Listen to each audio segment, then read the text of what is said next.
Հիմա սենց իրավիճակների ենք բախվում եւ ստե խնդրեմ կա իրականում։ Ասենք նախորդ օրը համայնքներից մեկում մի քաղաքացի ասում է, որ չգիտեմ, ենթադրենք 20 տարի իմ տունը ճանապարհ չունի, գազ չունի եւ այլն։ Բնականաբար հետաքրքրվում եմ, ինչի մարդու տունը գազ չունի կամ ինչով կարող ենք օգնել։ Հիմա հասկանում եք, պարզվում է այդ տունը հիմնական բնակավայրից, ասենք 5 կիլոմետր կտրված մենավոր տունը։ Հա իրոք չունի ճանապարհ, իրոք չունի գազ։ Հիմա համայնքի եւ կառավարության համար, այսինքն այդտեղ ենթադրենք կարող ենք հատկացնել 300 միլիոն ճանապարհի համար կամ չգիտեմ 100 միլիոն կամ 50 միլիոն ճանապարհի համար, 30 միլիոն գազի համար։ Բայց դա խնդրեմ է։ Բա համայնքի են մյուս հատվածներում չլուծված խնդիրներ կա, համայնք կարա ասի մի րոպե, բայց այդ 100 միլիոնով ու 20 միլիոնով կարայիք ուրիշ խնդիր լուծեք։ Այս բանի գլխավոր հատակագիծ եւ այլ որ այդքան ասում ենք, սրա համար է կարևոր, բայց հարգելից լավ հասկացանք, բայց ժամանակին համայնքը հողը տվել է, օքեյ տվել է, լավ։ Շինթույլտվությունը տվել է, բայց հիմա ասենք մենք ո՞նց լուծենք այդ հարցը։ Այսինքն պատկերացնում եք, չէ՞, բա մի տան հաշվով մենք տանենք 150 միլիոն դրամ ներդրում անենք, մնացած տները կասեն մեր տների հաշվով է 150 միլիոն դրամ ներդրում արեք։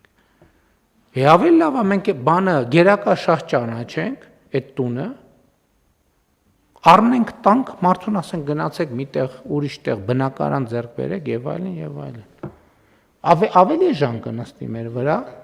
3 հատ բնակարան։ Եվ ես հիմա այդ խնդիրը դնում եմ, որովհետեւ համարյա բոլոր մարզպետների հետ կապված մարդիկ նամակ են գրում, ես իրենց նամակ եմ գրում։ Շատ դեպքերում էլ սկի ասում են լավ բան կանենք, կկազմակերպենք, քանի որ վարչապետին դիմելա կկազմակերպենք, հետո գրում եմ տենում, ասենք 1 կիլոմետր այդ մի տան համար բան ենք կառուցել, ասում են, բայց սեն չի լինի։ Ես առաջարկում եմ բոլոր տենց դեպքերում կարա կոպիտ հնչի, բայց մարդկանց մենք այդտեղից պետք է էվակուացնենք։ Պետք է գերակա շահ ճանաչենք, փողը տանք 15% պլյուս շուկայական արժեքով, ասենք հարգելիներս գնացեք ուրիշ տեղ տուն առեք։ Որովհետև առավել եւս եթե այդտեղ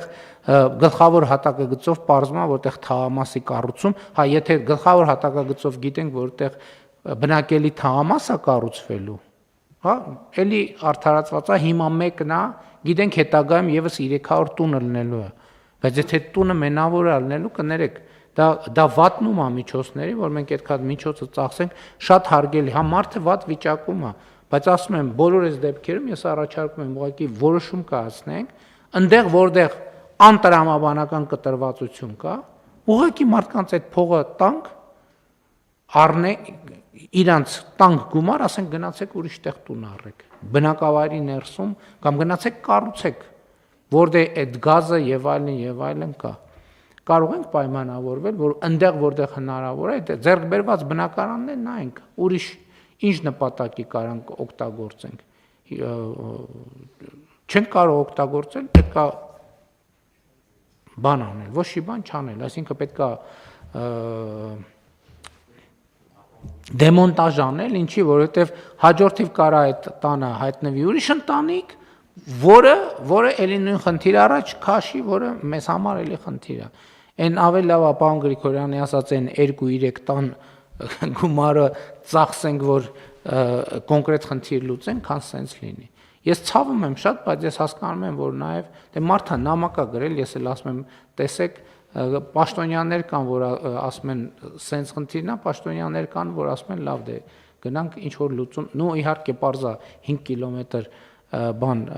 խողովակ չեն կառուցում, բայց տեղեր կա, որ էլի դնենք չի որ 5 կիլոմետր է, բայց էլի ծախսը անտրամաբանական է։ Ավելի լավ է ծախսով այդ մարդու համար նոր տուն առնենք, տանք,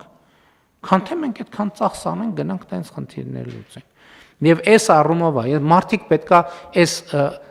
ասում են հա լավ ինչ կա, ինչ ընկել եք բան գիտահետազոտական, միտահետազոտ, գլխավոր հատակագիծ, տեխնիկական առաջադրանք, ինչ եք ընկել հետևներիցս, թողեք ապրենք, թողեք տուն ենք սարքում վատ է, բայց ժողովուրդ ջան շատ լավ, տուն եք սարքում, բա մեզնից ինչ եք ուզում։ Է սարքել եք, լավ է, բա մեզնից ինչ եք ուզում։ Մի հատ էլ հետո պետք է ասեք 3-1 այսօր 2-3 ասֆալտներին նստած էիք, հեղափոխություն էիք անում, այսօր մեր հարցը չեք ուզում լուծեք։ Տեն չի։